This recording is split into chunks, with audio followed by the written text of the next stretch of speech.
All right, are we live? Does it look like everything is working?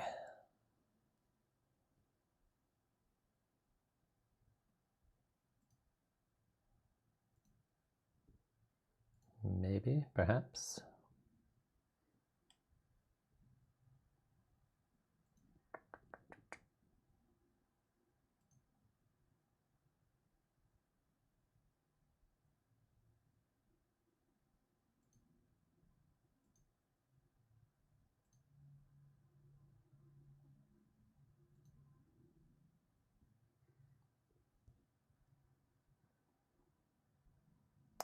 All right, looks like we are. Everything looks like we're working.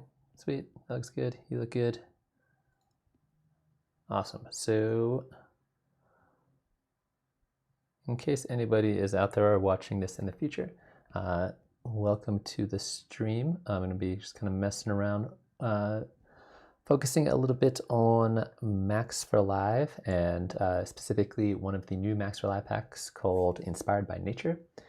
Which is one I was really excited about when they announced Live 11, and then I never really had a chance to like dive too deep into. So I'm gonna screw around with that for a little bit, play around with it, see what I can do. This is not as much going to be me teaching you guys about it or offering information about it because I just don't know. I have not really used it before, and then hopefully people will show up throughout the stream, and then we'll just talk about whatever people are into. But I wanted to get into this thing right here. So let's go with our instruments. This one looks pretty sweet. So I'm gonna start with this guy.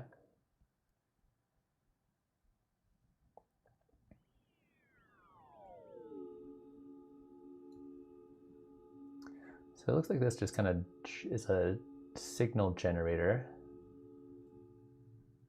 Has like a noise oscillator to it. It's interesting. So the filter determines the pitch. Has a very kind of like a, sounds like physical modeling, like collision kind of.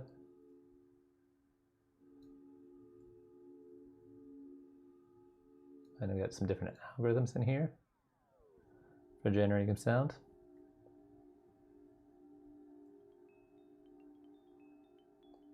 Some random percussive parts. This is dope. I really like this.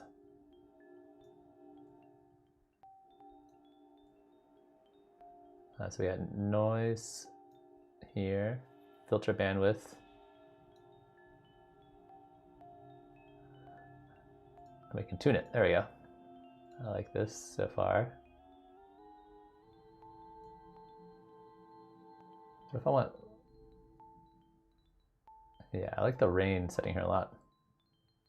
Yeah, it does kind of have a Simplant kind of vibe to it. It looks like you can click on this to regenerate it. What I want is to be able to move this more. How do I do that? What's up, X? How are you doing?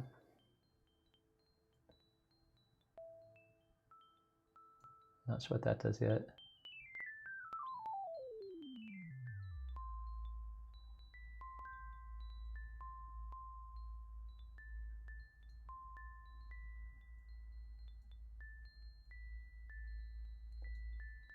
This weird bassy thing that I want to get rid of.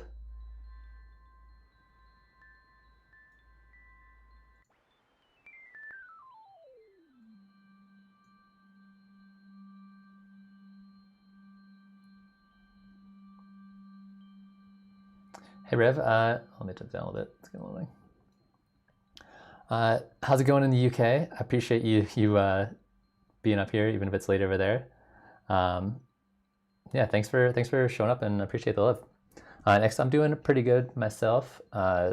Streaming is very rapidly becoming the highlight of my week, so I'm just happy to be here and hang out with you guys and talk to you guys. If anybody is kind of new to the stream, I'm mostly just kind of screwing around right now. I'm not doing anything like super important, so feel free to toss any questions in the chat if you want anything you want to talk about, because I am not committed to this. Interesting, I get extra sources in here and a volume input. I have no idea this thing works. I'm just kind of messing around with it. Nice. I'm getting a lot of viewers from Europe, which is awesome. I'm noticing that like I'll release a video and then it won't get a lot of plays, and then like the next morning I'll wake up and I'll have tons of plays, which I'm assuming is Europe guys are doing that. Two Scoops, how's it going? What techniques would I recommend for getting back lost width after? Oh, this is hard to read and listen at the same time. Techniques for getting back some lost width after we're resonant sweeping individual tracks. So are you talking about doing like a low pass filter sweep kind of thing, or band pass filter sweep, or what kind of situation are you talking about? So yeah, Dylan's stuff is super cool. All the stuff he's been making, I've been into it, but again, I haven't had a chance to like super dive into it really deep.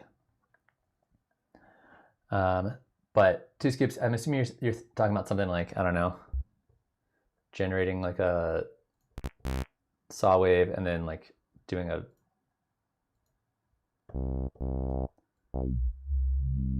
filter motion thing and then feeling like it's not sounding, it's kind of like, why does he want? Is that kind of the situation you're talking about, or are you talking about something else?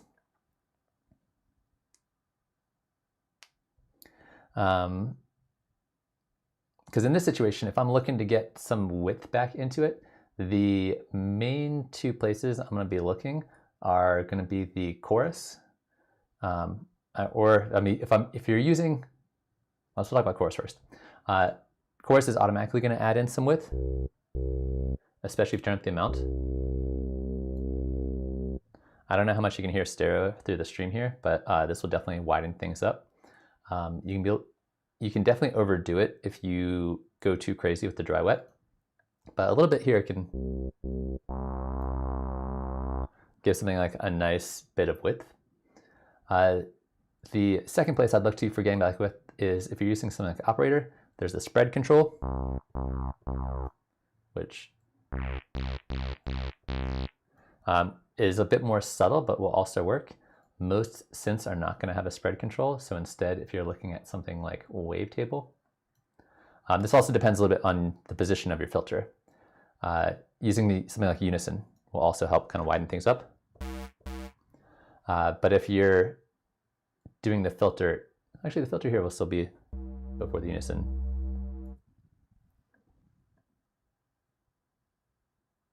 If you're doing something in like just a heavy EQ kind of thing, on like a EQ 8.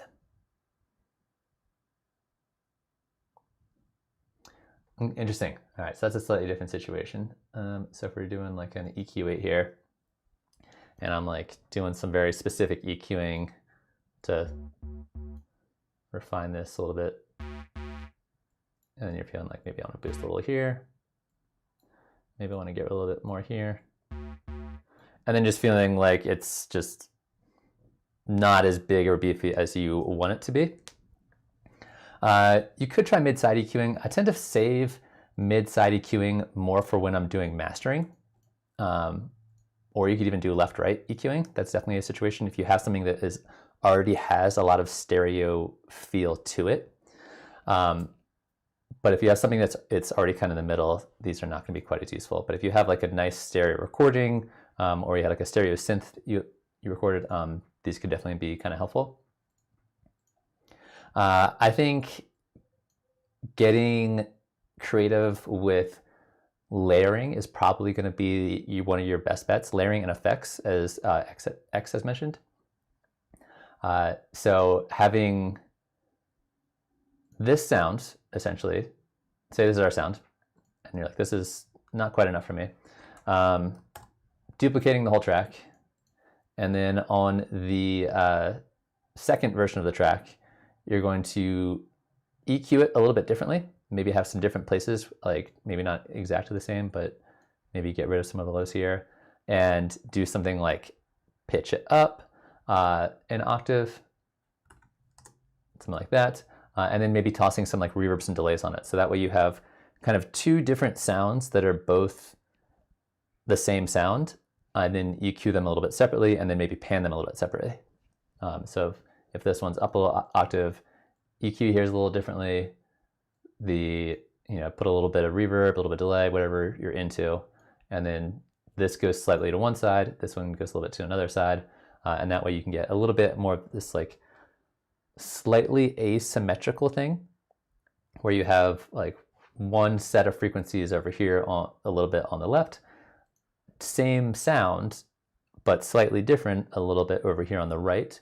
And then when you hear it, your brain will all kind of like interpret it kind of as one sound, hopefully.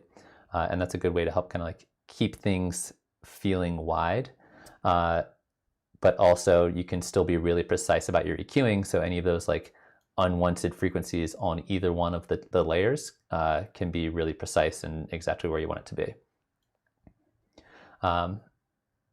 That would be probably one of my favorite ways to do that kind of thing. I think that's kind of, that answers your question.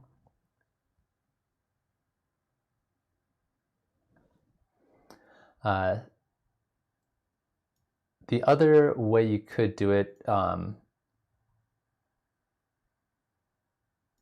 is having like kind of similar idea, but not quite as complicated, is have like a rack where you have multiple chains and multiple different EQs going on. And then you have this layer EQ with one set of effects on it, and then this EQ with a different kind of EQ situation going on with a different set of effects on that. This to me seems a little bit more confusing and is probably a little harder to work with. But again, you're starting with one sound source, refining it the way you need to, and then kind of adding little bits of textures on different layers. This was kind of the idea.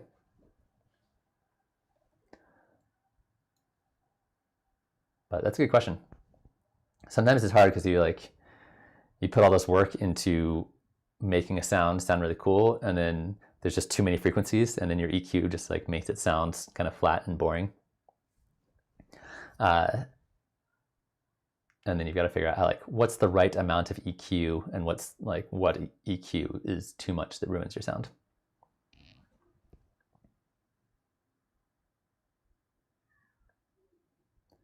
The Markov variations, is that one of the ones available in the packs, or is that a separate thing he has? I don't see it in here because I have not tried that.